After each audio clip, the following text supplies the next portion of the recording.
वांछा कल्पतरुभ्यश्च कृपा सिन्धुभ्येव च पतितानां पावनेभ्यो वैष्णवेभ्यो नमो नमः। हे कृष्णा करुणा सिन्धो दीनबन्धो जगत्पते गोपेश गोपिका कांत राधा कांत नमोस्तुते। दप्त कांचन गौरांगी राधे वृंदावनेश्वरी वृषभानुसुते देवी प्रणमामि हरिप्रिये। ओम नमो भगवते वासुदेवाय। ओम नमो भगवते वासुदेवाय। ओम नमो भगवते वासुदेवाय। ओम अज्ञानतिमिरान्धस्य ज्ञानाञ्जनशलाकया चक्षुरुन्मीलितं येन तस्मै श्री गुरुवे नमः। वासुदेवसुतं देवं कंसचाणूरमर्दनं देवकी परमानन्दं कृष्णं वन्दे जगद्गुरुं। गाद्यायनी महामाये महायोगिनी यदीश्वरी नंदगोपसुतं देवी पदिंदे गुरुदे नमः। श्री चैतन्य चरितामिर्दम मध्य लीला भागम 1 अध्याயம் முதல் அத்தியாயம் ஸ்லோகம் 35வது ஸ்லோகம். ஸ்ரீல சனாதன கோஸ்வாமியினால் தொகுக்கப்பட்ட சில நூல்கள்: ஹரி பக்தி விலாசா, பிருகத் பாகவதாமிர்தம், தசமடிப்பாணி, தசம சரித. ஸ்ரீல சனாதன கோஸ்வாமியால் தொகுக்கப்பட்ட சில நூல்கள். இந்த 34வது ஸ்லோகம் வரைக்கும் ஆரம்பத்திலிருந்து நம்ம படித்தோம். அதில் முந்தினதில் முதல் நாள் நம்ம வெரிஃபிகேஷன்னா என்ன? பரிசீலனை. என்ன பரிசீலனை? நம்மளை பரிசீலனை பண்ணி பார்க்கறது. பொதுவாக உன்னோட கல்வித்தரம், உடல் வலிமை, செயல்படக்கூடிய திறம், நன்னடத்தை அப்படிங்கிறத பரிசீலனை பண்ணி உங்களுக்கு ஒரு உத்தியோகமோ அல்லது ஒரு பொறுப்போ ஏதோ ஒன்று, சம்பளத்துக்கான உத்தியோகமாக இருந்தாலும் சரி, பொது காரியங்களுக்கான பொறுப்பாக இருந்தாலும் சரி, மக்கள் சேவையில் அல்லது இறை தொண்டில் அப்படி ஏதாவது கொடுக்கறதா இருந்தால் நமது கல்வித்தரத்தையும் நன்னடத்தையும் உடல் வலிமை, மன ஆரோக்கியம், இந்த மாதிரியான விஷயங்களை பரிசீலனை பண்ணி தான் அந்த பொறுப்பை கொடுப்பாங்க. பரிசீலனை பண்ணால் அந்த பொறுப்புக்கு நாம் தகுதி உள்ளவங்களாக இருக்கிறோமா இல்லையா அப்படிங்கிறது தெரிஞ்சிடும். அதுக்கு பேர் தான் பரிசீலனை. அதைத்தான் நம்ம ஆங்கிலத்தில் வெரிஃபிகேஷன் ஆஃப் அவர் லைஃப்னு போட்டிருக்கோம். இது பொதுவாக ஜட உலக வாழ்க்கைக்கு ஒரு அதிகாரப்பூர்வமான ஒரு சேவையை செய்கிறதுக்கு, அந்த நம்ம செய்கிற சேவையை உரிமையில் ஏதாவது பிரச்சனைகள் வந்துச்சுன்னா, தடைகள் வராமல் இருக்கிறதுக்காக உரிமையை கொடுக்கறது தான் அந்த பொறுப்பை நிர்வகிக்க அனுமதிக்கிறதுன்னு அர்த்தம். அப்போ நாம் அந்த பொறுப்புக்கு தகுதி உள்ளவங்களான்னு பார்க்கணும்ல. அப்போ தானே முழு பொறுப்பை கொடுக்க முடியும். ஏன்னா தடைகளை எல்லாத்தையும் காரணமாக வச்சுக்கிட்டு செயல்படாமல் இருக்கவும் கூடாது. ஒரு பொறுப்பில் இருந்தோம்னா ஏற்படுற தடைகளை வச்சுக்கிட்டு அதை காரணம் காட்டி செயல்படுறதை நிறுத்தவும் கூடாது. அதுக்கு அவனுடைய நமது நன்னடத்தை பயன்படும். அதனால நன்னடத்தை இருக்கான்னு பார்க்கணும். பார்த்துட்டு தான் அந்த பொறுப்பை கொடுக்கணும். நன்னடத்தை இல்லாதவனால அந்த ஒரு செயலுக்கு ஏற்படக்கூடிய தடைகளை சுமூகமாக, அதாவது சுலபமாக நீக்கிட்டு அதை செயல்படுத்தி வெற்றிகரமாக யாருக்கும் உபயோகம் உள்ள மாதிரி செய்ய முடியாது. நன்னடத்தை அவன்கிட்ட இருந்தால் தான் அந்த காரியத்தை அவனால் செய்ய முடியும். அப்புறம் உடல் வலிமை, மன ஆரோக்கியம்,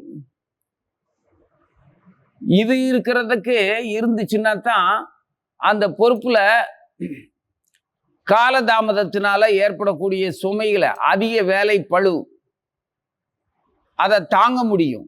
அதுக்கு மன வலிமையும் உடல் வலிமையும் வேணும். அடுத்து கல்வித்தரம். எதையும் முன் யோசனையோட எண்ணி துணிய கர்மம் அப்படின்னு சொல்லியிருக்கிறாங்க. அந்த மாதிரி எதையும் முன் யோசனையோட யோசித்து செயல்படுறதுக்கும், துணிந்தபின் எண்ணுவோம் என்பது இழுக்கு அப்படிங்கிற மாதிரி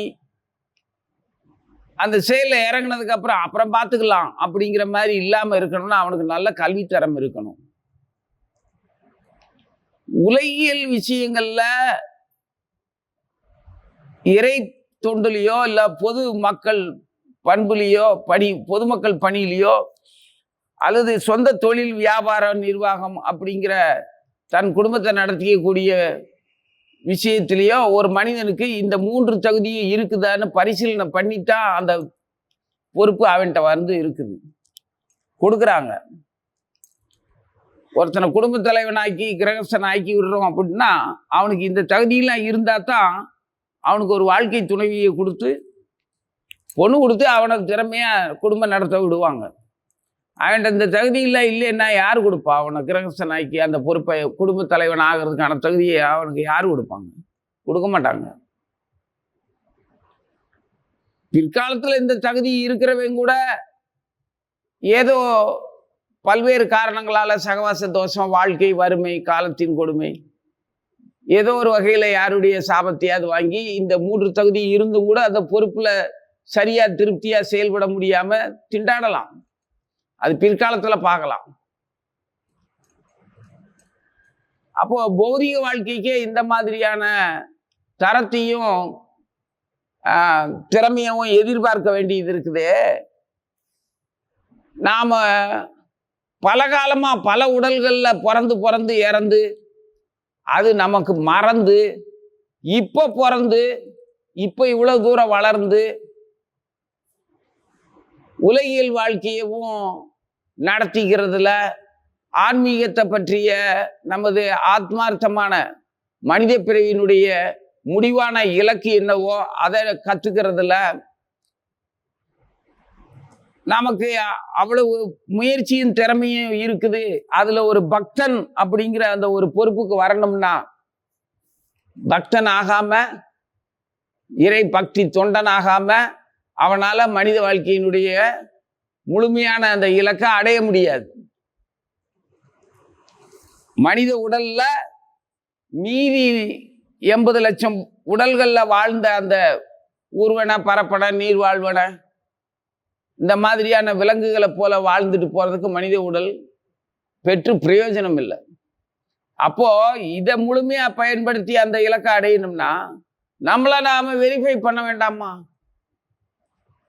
நாம எதை வச்சு கல்வி தரமா, நன்னடத்தையா, இல்ல உடல் வலிமை, மன ஆரோக்கியம், மன வலிமையா, இந்த 3ஐயும் பயன்படுத்தி நமது வாழ்வின் சிறப்புகளை, மனித வாழ்க்கையினுடைய இலக்குகளை அடைஞ்சிட்டோம், அடைய தகுதி உள்ளவர்களாக இருக்கிறோம், பக்தி தொண்டுக்கு பாத்திரப்பட்டவனா, உரிமை உள்ளவனாக, தகுதி உள்ளவனாக இருக்கிறோம் அப்படிங்கிறத எப்படி வெரிஃபை பண்றது?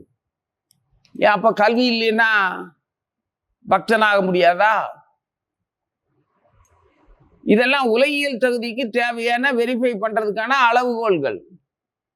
அப்போ ஆன்மீகத்துல தெய்வீக பதவிக்கு உன்னை ஒரு பக்தனாகவோ மற்ற புதிய மனிதர்களுக்கு, விவரம் தெரியாத அறியாமையில் இருக்கிற அப்பாவிகளுக்கு அவங்களுக்கு வழிகாட்டுறவனாகவோ அன்பும் கருணையும் உள்ளவனா, உன்னை பின்பற்றக்கூடியவர்கள் அவங்களுக்கு நீ வழிகாட்டியாகவும் ஆறுதலாகவும் அவர்கள் தவறுகளை மன்னிக்க கூடியவனாகவும் தவற திருத்தக்கூடியவனாகவும் இருக்கணுமா இல்லையா?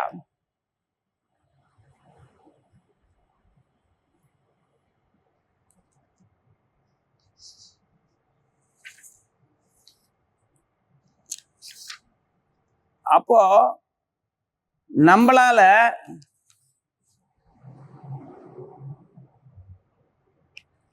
நம்மளையே காப்பாற்றிக்க முடியாதப்போ மற்றவர்களுக்கு எந்த வகையில் நம்ம உதவி செய்வோம்?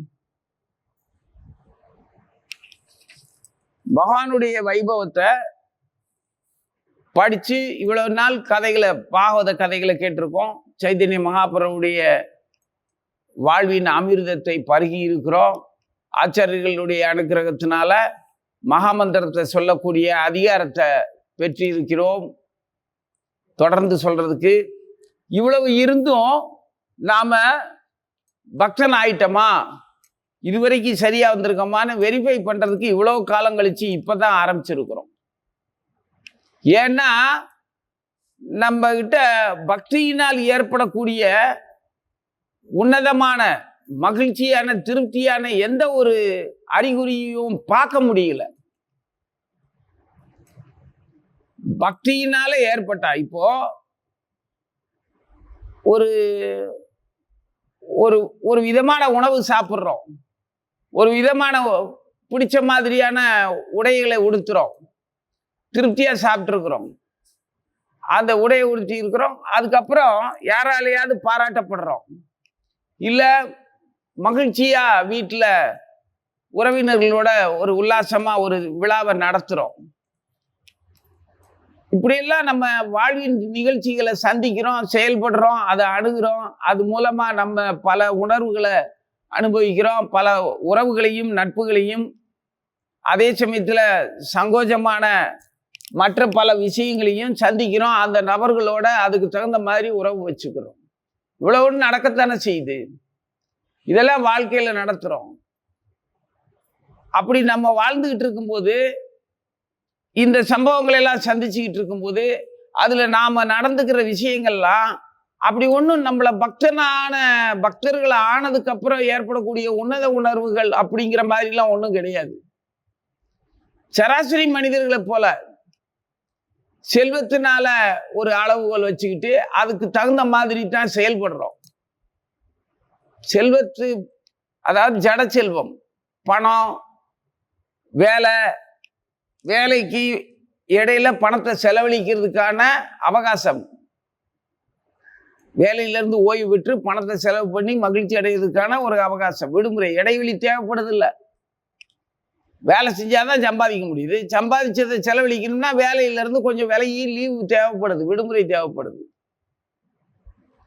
செலவழிக்கிறதும் வேலை தான், சம்பாதிக்கிறதும் வேலை தான்.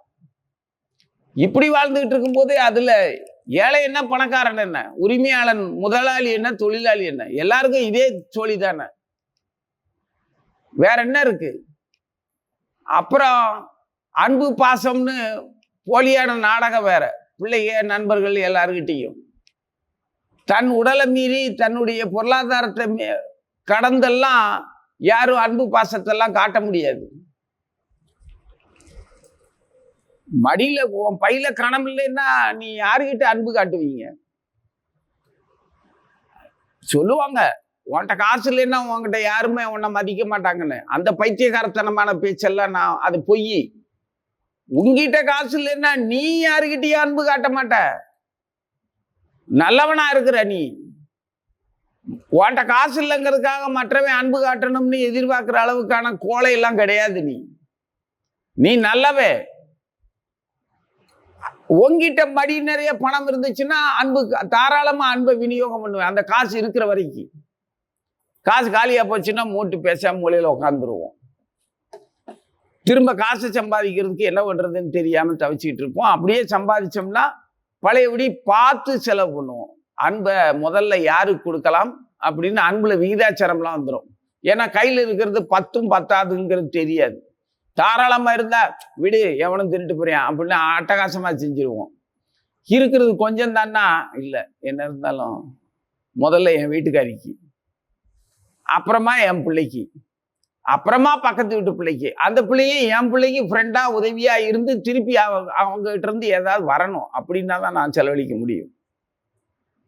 அதாவது நம்ம அன்பு இந்த அளவுகோலை வச்சுக்கிட்டு பயன்படுத்தினோம்னா அதுக்கு பேர் அன்பு இல்லை. அன்பு தான் அது, இல்லைன்னு சொல்ல முடியாது. அது சராசரி அன்பு, விலங்குகள்கிட்டையும் உயிர்கள்ட்டையும் இருக்கக்கூடிய இயற்கையான அன்பு. யாரை நீ வணங்கினாலும் உள்ளிருந்து வணங்க சொல்றதும் வணக்கத்தை ஏத்துக்கிறதும் அற்புதமான தெய்வம் அந்த கந்தன் தான். கந்தன் தான் உள்ள கந்த மனமா இருந்துகிட்டு அன்னையின் வடிவமா, அன்னையினுடைய வாசனையா கந்தன். அவனுக்கு 6 முகம். 6 முகம்ங்கிறது 6 மனம், 6 இதழ், 6 குணம், 6 வகையான ஆற்றல். அந்த கந்தன் கந்தம் கமலும் அப்படின்னா ஆண்டாள் ஒரு பொண்ணை பார்த்து சொல்றா, 6 வகையான வாசனையும் வரக்கூடிய குழலி முடிகளை உடைய கூந்தலை உடையவளே எழுந்திரு, நீ அற்புதமானவள். ஒருத்தருக்கு முடியல தலையில மணக்குது அப்படின்னா அவங்க தூய்மையான வாழ்க்கையை வாழலைன்னா அந்த பொண்ணு வாசனை தலைமுடியில எப்படி இருக்கும்? அவளுடைய நடத்தையும் குணமும் வாழ்க்கையும் வாழும் விதமும் உண்ணும் விதமும் உடுத்தும் விதமும் தன்னை சுத்தி படிக்கிற விதமும் மனசையும் குணத்தையும் பார்வையவும் எந்த மாதிரி தூய்மையா வச்சிருந்தா அவளுடைய கூந்தல் வரைக்கும் மனம் இருக்கும். வாசனை திரவியங்களை பூசிக்கிட்டு செயற்கையா உண்டு பண்றது இல்ல, இயற்கையாகவும் மனம் கிடையாது. வாழும் முறையால தான் வாசனை வரும், குணத்தால தான் அழகு வரும்.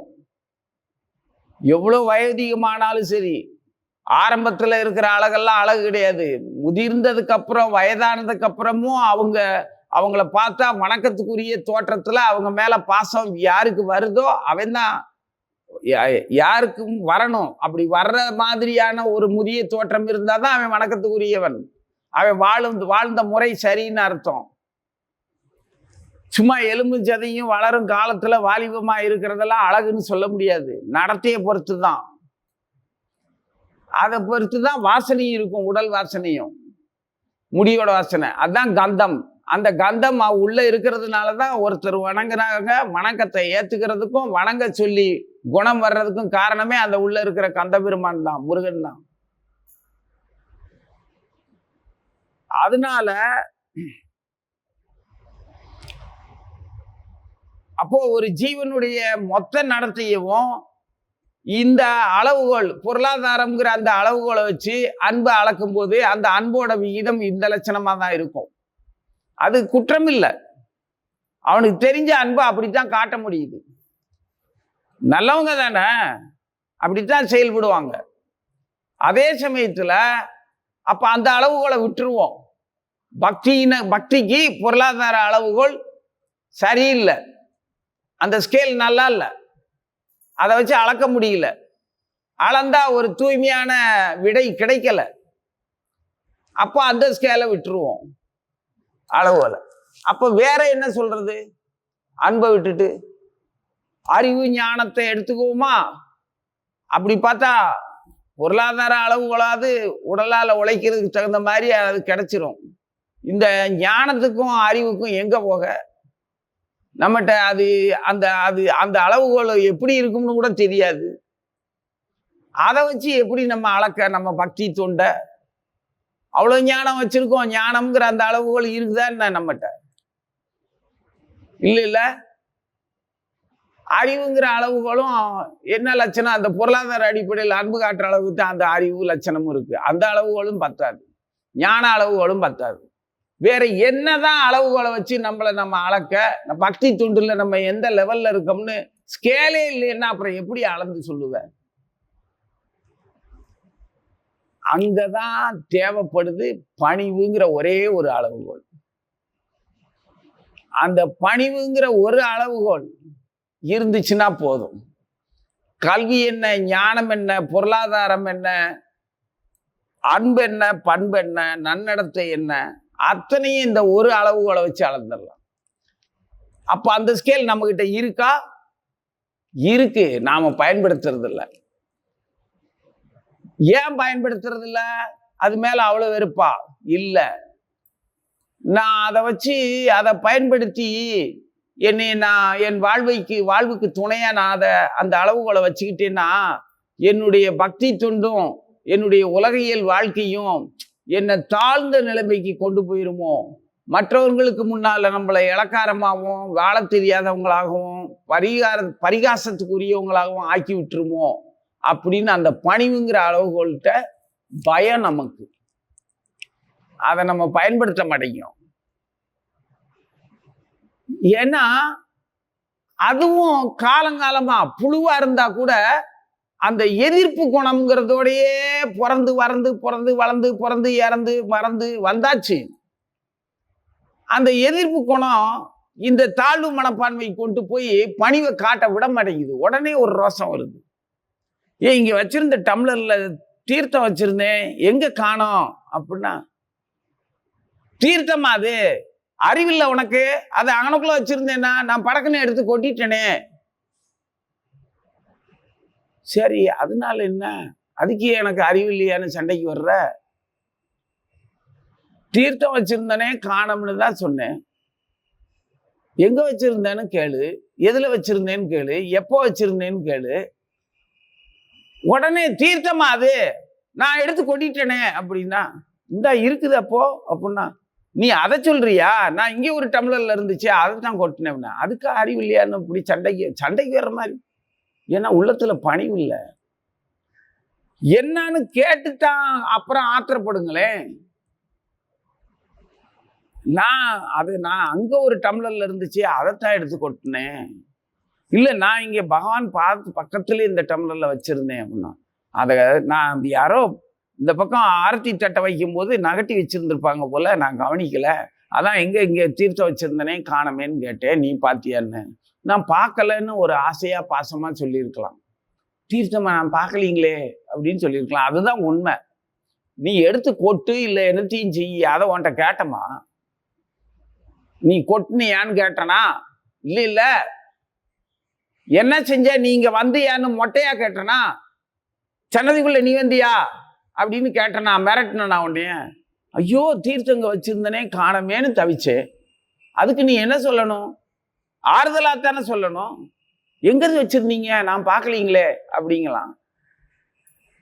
அப்படித்தானே நடந்துக்கணும். அதை விட்டு போட்டு, ஏய் இங்க இருந்த தீர்த்தத்தை யார் எடுத்தா, நீ வந்தியா அப்படின்னு கேட்டா, அப்படி நான் கேட்டா நீ அந்த பதில் சொல்லலாம். யாரு கண்டா, நாங்க ஒரு டம்ளர்ல இருந்து நான் எடுத்து கொட்டிட்டேன், தீர்த்தம்லாம் இப்படி கண்ட இடத்துல வைக்கலாமா அப்படின்னு நீ பதிலுக்கு சண்டை போடலாம். அப்போ ஆன்மீக வாழ்க்கையில பூஜையிலையோ படிப்புலையோ வேலை செய்யற இடத்துலையோ வீடு பெருக்கிற விஷயத்திலையோ உன்னை தலை செய்கிற விஷயத்திலையோ குளிக்கிறதுலையோ சாப்பிட்றதுலையோ உணவை கொடுக்கறதுலையோ பிள்ளைகளை பராமரிக்கிறதுலையோ கடைக்கு போறதுலையோ எல்லா நடத்தையிலையுமே ஒரு கம்பீரமான பணிவு இருந்துச்சுன்னா எப்படி இருக்கும் நினைச்சு பாருங்க.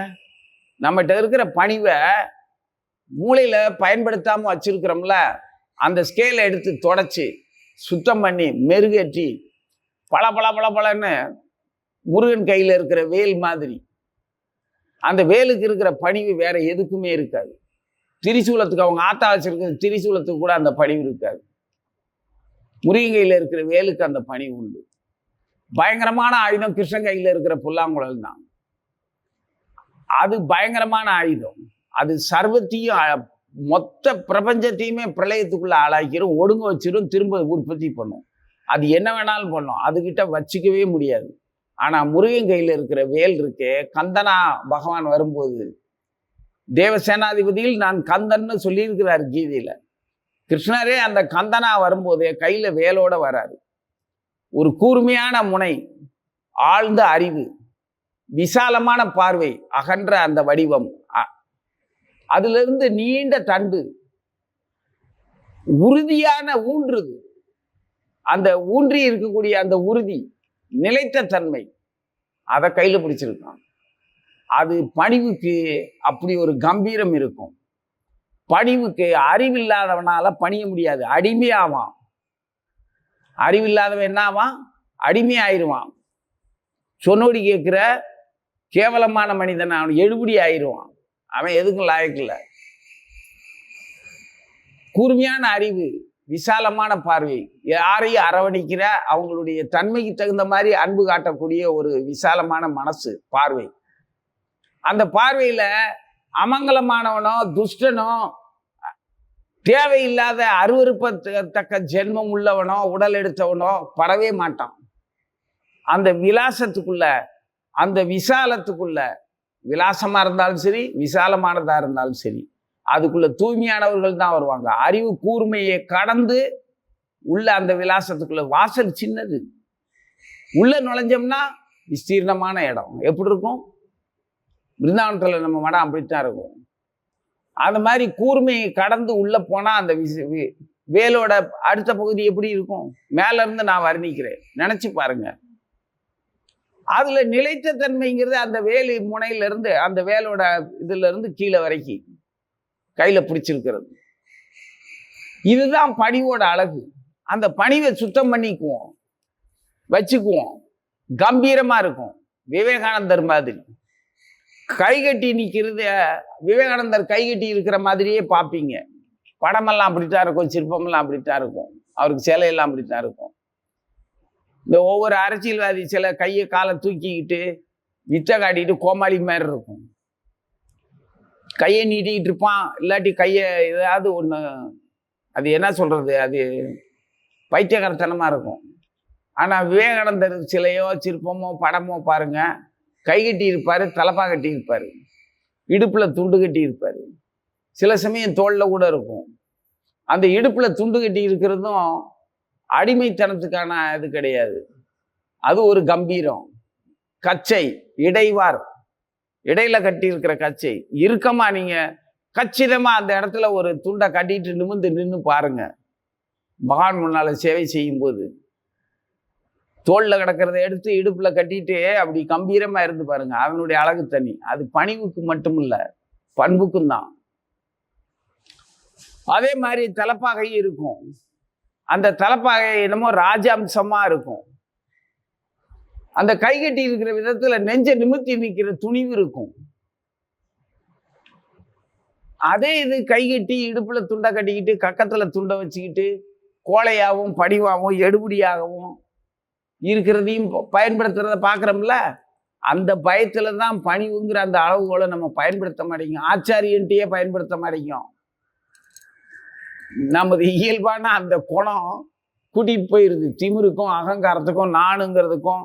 அதுக்கு பின்னாடி பயங்கரமான தாழ்வு மனப்பான்மை அதில் பாதாளத்தில் இருக்கு. அதுல இருந்து வர்ற நெடி தான் நமக்கு வர்ற திமிரு, அகங்காரம். அந்த கெட்டுப்போன அந்த பாதாளத்தில் இருக்கக்கூடிய அந்த கெட்டுப்போன தாழ்வு மனப்பான்மை, சுயநலம், தன்னோட சுயநலத்துக்கு ஆபத்துங்கிறது தானே தாழ்வு மனப்பான்மை.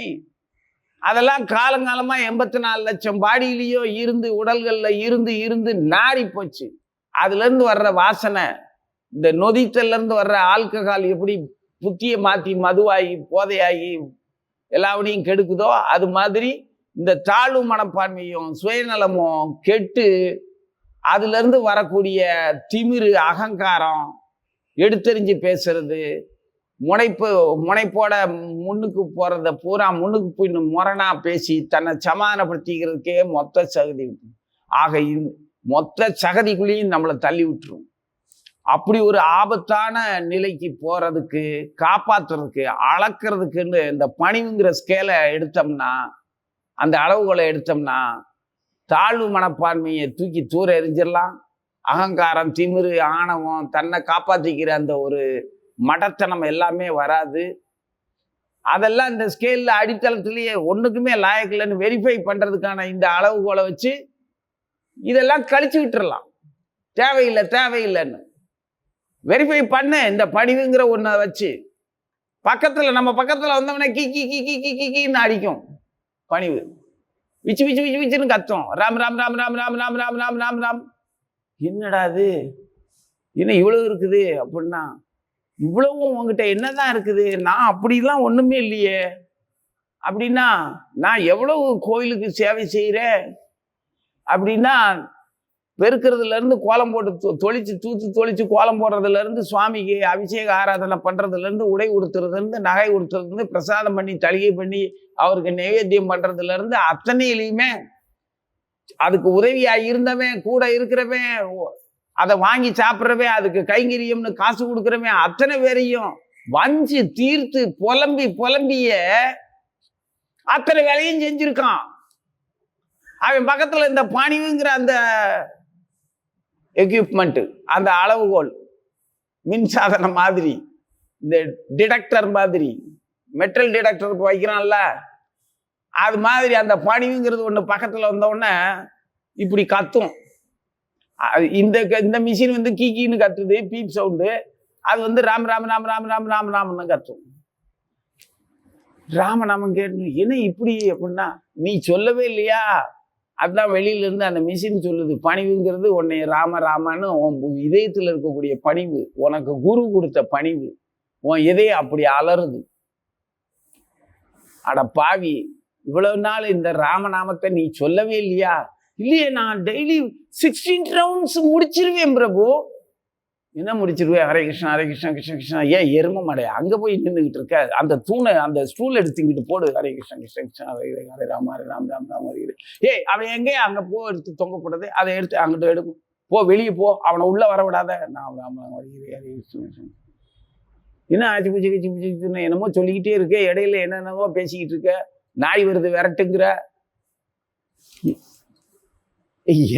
இதெல்லாம் எப்படி இந்த பணிவுங்கிற அந்த அளவுகோல் பக்கத்துல வந்துச்சுன்னா, ஆச்சாரியன் கொடுத்த அளவுகோல், நம்ம அதை தூசி தட்டி சுத்தம் பண்ணி எடுத்து நாம வெரிஃபை பண்ண ஆரம்பிச்சோம்னா அப்ப தெரியும் என்ன லட்சணத்துல இருக்கோம். நம்மளை நாம வெரிஃபை பண்ணணும் அப்படிங்கிறதுக்காக இதை ஆரம்பிச்சோம்.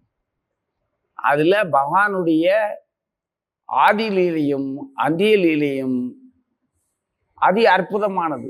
அந்த அமிர்தத்தை நம்ம பருகணும்னா அதுக்கு முதல்ல மத்திய லீலையே பருகணும்.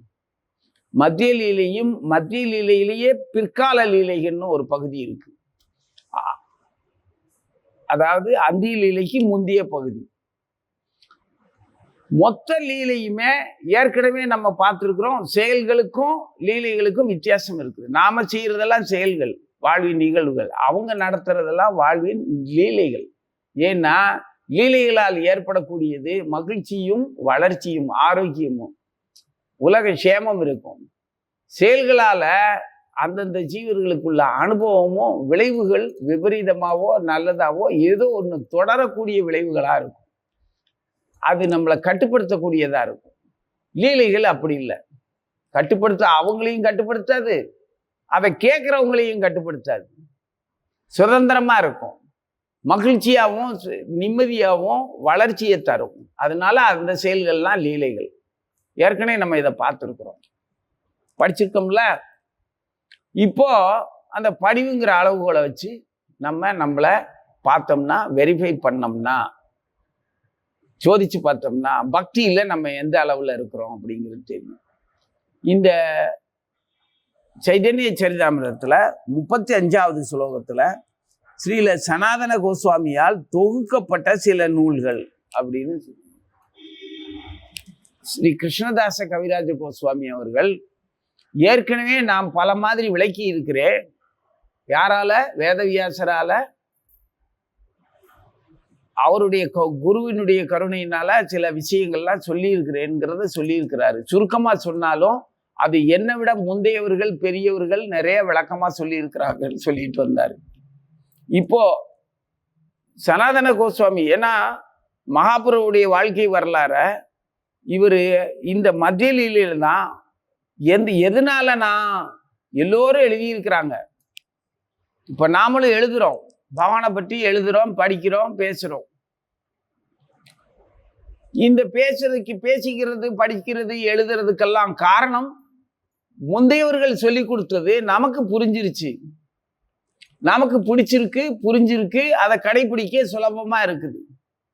அப்போ அதை விட அவங்கள விட எளிமையாக நாம அந்த இலக்கணங்களை, அந்த வேத இலக்கியங்களை தொகுக்க போறோமா? அந்த ஆசையிலேயே நம்ம எழுதுறோம்? இல்லை.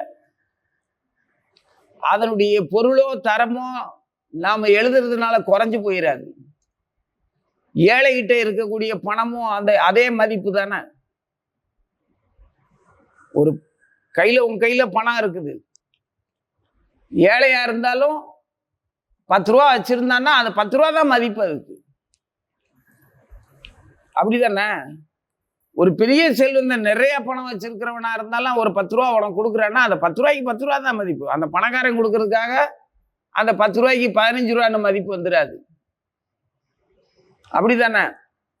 அதே மாதிரி பக்தர்கள்ல யாராவது ஒருத்தர் முன்னோர்கள் சொல்லி கொடுத்தத எடுத்து எழுதவோ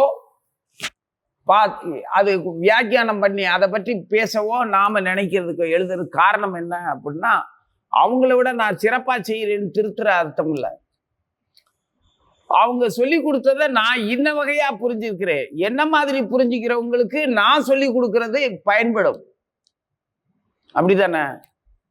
இதே சைதன்ய சரிதாமிர்தத்தை நாமளா இப்படி படிச்சுக்கிட்டு பகிர்ந்து கொள்ளாமல் நம்ம குரு மகாராஜ் சொல்லி கொடுத்தாங்கன்னு வைங்க, இந்த மாதிரியா பேசிக்கிட்டு படிச்சுக்கிட்டு உக்காந்துட்டு இருப்பாங்க?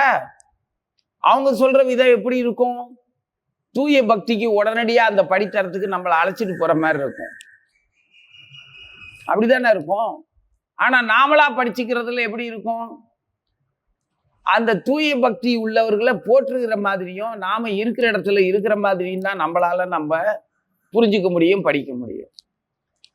இதே இடத்துல மற்றவர்களையும் நம்ம கூடயே சேர்த்து கொள்ற மாதிரி, சேர்த்து அழைச்சிட்டு குருமராஜ்கிட்ட கூட்டிட்டு போற மாதிரி பயன்படும் நம்ம படிக்கிறது.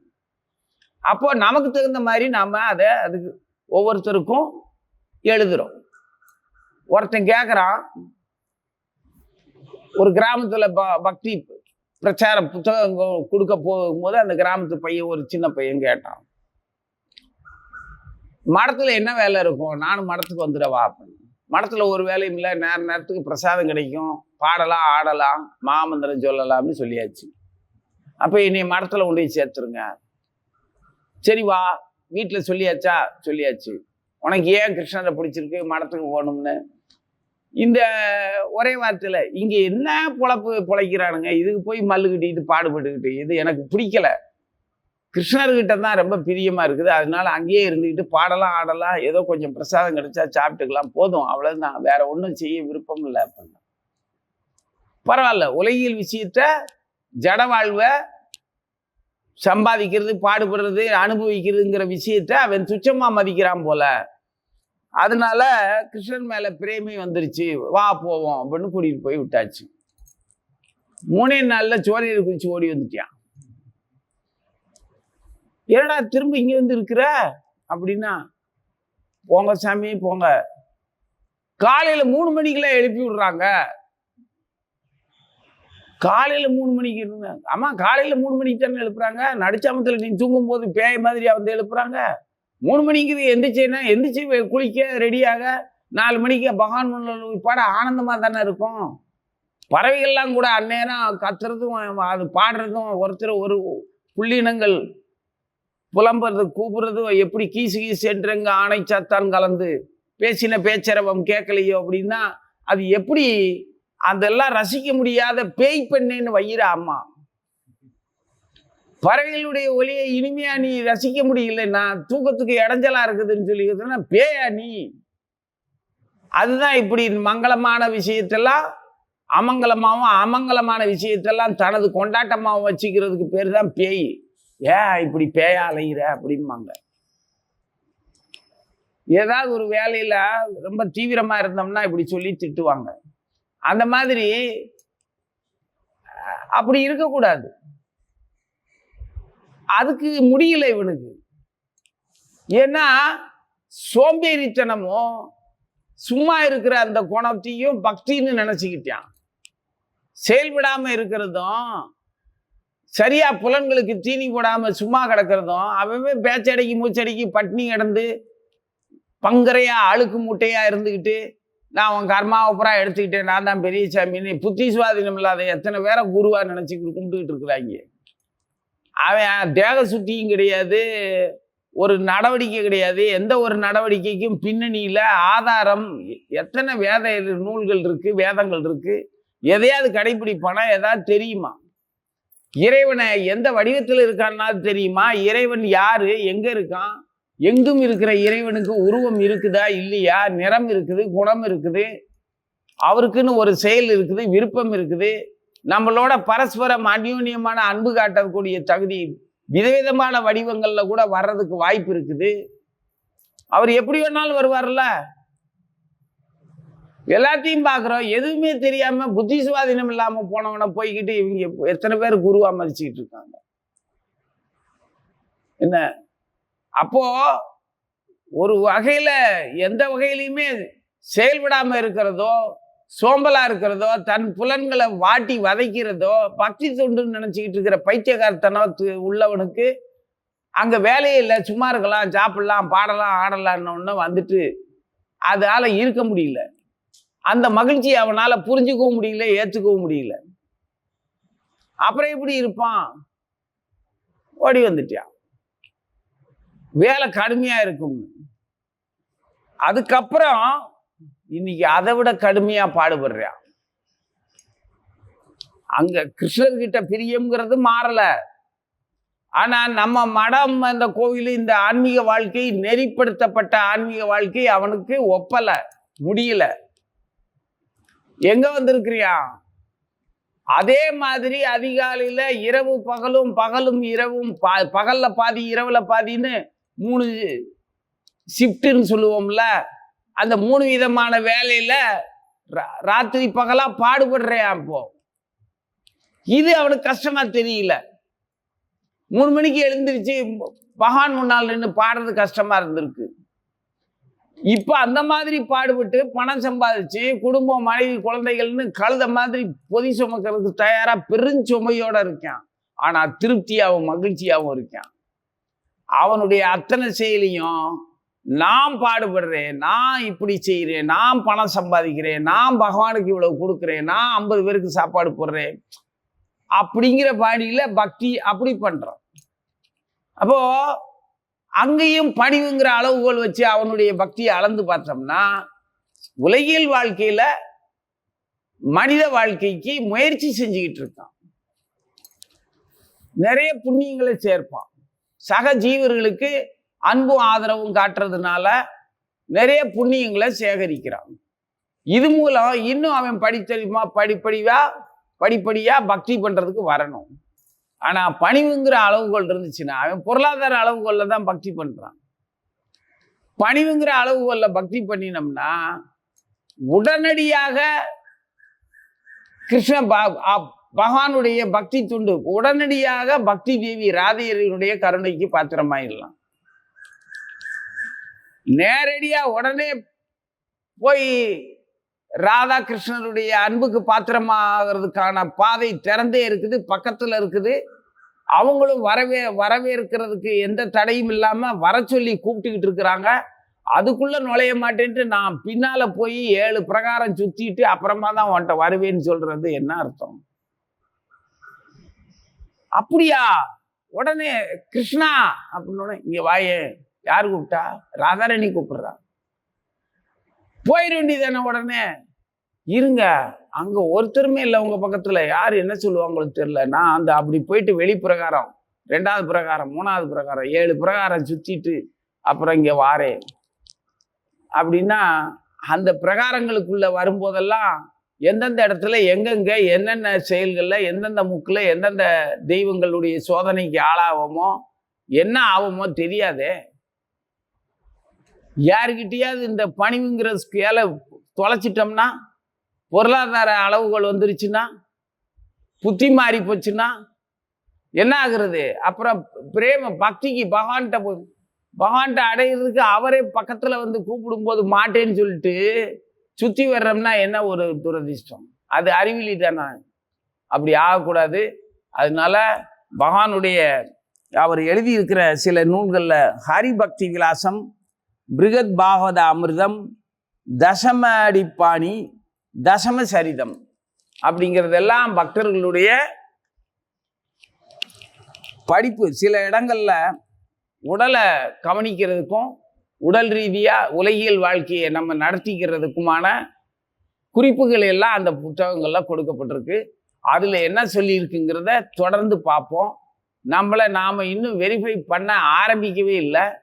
அதை செய்வோம். முதல்ல பக்தியில நம்மளை எப்படி, ஏன்னா பக்தி தொண்டுன்னு ஒன்று உள்ள வந்ததுக்கு அப்புறம் நமது நடத்தையிலேயோ செயலையோ வாழ்க்கை முறையிலேயோ சில மாற்றங்கள், அதாவது உன்னத அறிகுறிகள்லாம் தோணும். இப்போ நீங்க எண்ணெய் தேய்ச்சி குளிச்சா உடம்புக்கு ஒரு மாதிரி இருக்குல்ல, சுடுதண்ணியில குளிச்சா ஒரு மாதிரி இருக்குல்ல. அப்போ பக்தி தொண்டுங்கிற ஒரு வாழ்க்கைக்குள்ள வந்ததுக்கு அப்புறம் அதுக்கான ரியாக்ஷன் ஒன்னையும் காணுமே. உணர்வுகள் தோன்றணுமா இல்லையா? அப்போ அதை எப்படி இருக்கும் அப்படிங்கிறத நம்ம வெரிஃபை பண்றதுக்கு சைதன்ய மகாபிரபு தான் நமக்கு. அதை படிச்சு நமது பக்தி பணிவுங்கிற அந்த அளவுகளை வச்சு நம்மளுடைய உண்மை நிலை என்ன, எந்த வகையில நம்ம பொறுப்புக்கு, அதாவது பக்தி தொண்டு பண்றதுக்கான தகுதிக்கு உள்ளவர்களா வந்திருக்கோமா அப்படின்னு பார்த்து திருப்திப்படுவோம். எந்த அளவுல இருந்தாலும் திருப்திப்படலாம். ஏன்னா பக்தி தொண்டுல கொஞ்சம் ரொம்ப பெருசு அப்படிலாம் கிடையாது. துளி பக்தி பண்ணாலும் சரி, வீட்டில் துளசி செடியை நட்டு தண்ணி ஊற்றி விருந்தாய துளசி தேவி பிரியாய கேசவ சேச்சா கிருஷ்ண பக்தி பிரதே தேவி சத்தியவத்தியை நமோ நமக அப்படின்னு ஒரு வாரத்தை சொல்லிட்டு அந்த தீர்த்தத்தை எடுத்து தலையில் புரோசிச்சுக்கிட்டு அதுக்கப்புறம் நம்ம உலகியல் வாழ்க்கையில் இறைவன் நினைவே இல்லாமல் கண்ட மாதிரி திரிஞ்சாலும் கூட அந்த துளசி தேவி பக்தியை நமக்கு பத்திரமா உள்ள பதப்படுத்தி வச்சிருப்பா. அதனால துளி பக்தி இருந்தாலும் சரி, அது மொத்த கடல் அளவு சாகரம் அளவுக்கான பக்திக்கு அது எந்த விதத்திலும் குறைஞ்சதில்லை. நம்ம அளவுக்கு நாம் எப்படி இருக்கோம்னு பார்ப்போம். தொடர்ந்து மாமந்திரத்தை சொல்லணும்.